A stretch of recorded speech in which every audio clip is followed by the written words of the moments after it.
चीज लेके जाइएगा, इधर उधर जाके क्या मिलेगा आपको? पानी पिला रही हमारी गुरु बहन सब आपको, जहाँ रहिए वहीं आपको एक गिलास पानी मिल जाएगा। मैं आपको बताऊं, शिव शिष्यता का बीज सड़ता नहीं है। शिव शिष्यता का जो बीज है ये प्रमाणित बीज है, ये सड़ता नहीं है। हो क्या गया है ना, ये बीज जो मेरे मन में गया, मैंने घोषणा हम करवाए शिव शिष्य बने, ये बीज जो मेरे मन में गया कि हम शिव को अपना गुरु बनाएंगे, शिव का शिष्य बनेंगे, लोगों को शिव का चेला बनाएंगे, महादेव से दया मांगेंगे, महादेव को प्रणाम करेंगे। ये धीरे धीरे धीरे धीरे धीरे धीरे क्या हुआ कि मेरे मन के अंदर जीव भाव के ओट में ये छिप गया है।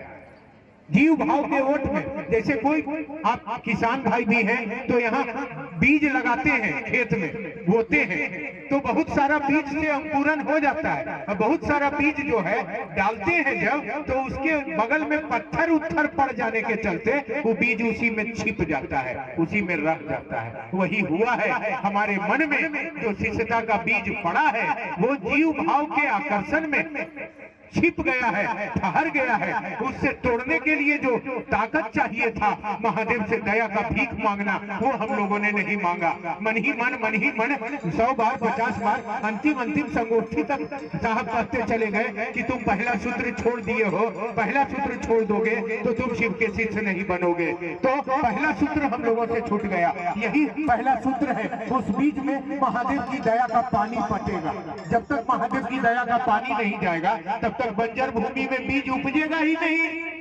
वही हो गया, वो बीज पड़ा तो है मेरे मन में जरूर, लेकिन महादेव के दया वाला पानी उसमें नहीं गया, तो जीव भाव वाला पानी तो जा रहा है। तो हमने अभी बताया कि शिव चर्चा करने वाले लोग क्या कर दिए, जिला बांट लिए, क्षेत्र बांट लिए। कुछ बड़े हुए तो शिव चर्चा छोड़ दिए, कुछ और पुराने हुए, नामी गिरामी चेला हो गए, तो गुरु भाई गुरु बहनों में लड़ाने लगे। वो भैया ठीक नहीं है, उधर मत जाना, इधर मत जाना, उससे नहीं मिलना, इससे नहीं मिलना। उससे भी कुछ लोग छूटे, तो अब 50, 100, 500, 1000 रुपया लेके चर्चा करने वाले आपके क्षेत्र में आ रहे हैं। साहब ने ऐसा नहीं किया, लेकिन अब क्या हो रहा है कि 5 लाख रुपया 20 लाख तक लाएगा, तब भैया जी आवेंगे चर्चा करने, दीदी जी आवेंगे चर्चा करने। अब पैसा उनके पीछे जाएगा, जो तसलेगा वो 2-4 लाख खाएगा, और जो जाएंगे उनको 10-20 लाख देके विदा किया जाएगा। यानी शिष्यता का बीज हमारे मन के अंदर महादेव की दया का पानी नहीं मिलने के कारण वह जस का तस पड़ा रह गया, उससे अंकुरन नहीं हुआ। हम शिव के शिष्य तो बने लेकिन हुए नहीं, जगत के होके रह गए। जीव भाव मेरे मन में पनप गया, ईर्ष्या क्रोध पनप गया, तोड़ जोड़ पनप गया, क्षेत्रवाद पनप गया, राजनीति पनप गई, बड़ा छोटा भेदभाव पनप गया। इसीलिए शिष्यता का बीज अंकुरित नहीं हुआ। तब बड़े गुरु भाई ने कहा कि अब फिर तुम व्यष्टि से समष्टि में चलो। व्यष्टि माने समष्टि से व्यष्टि में चलो। समष्टि माने समाज, व्यष्टि माने व्यक्ति। उन्होंने कहा अब तुम समाज को छोड़ो, क्योंकि तुम समाज को गंदा कर दोगे।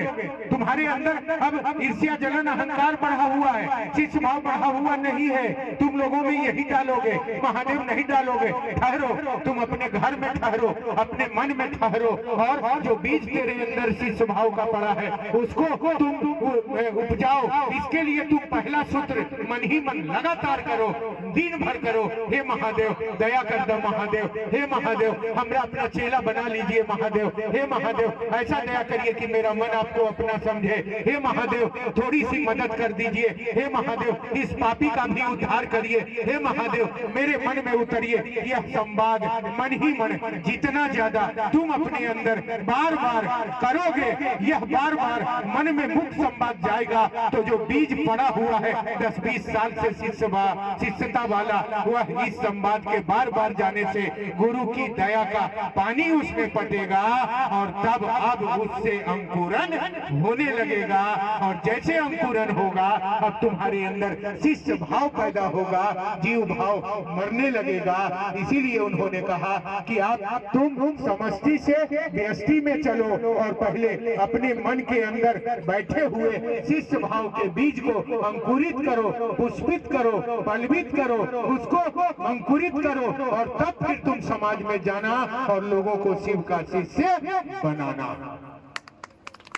महादेव की चर्चा में माता का भजन होना चाहिए या नहीं?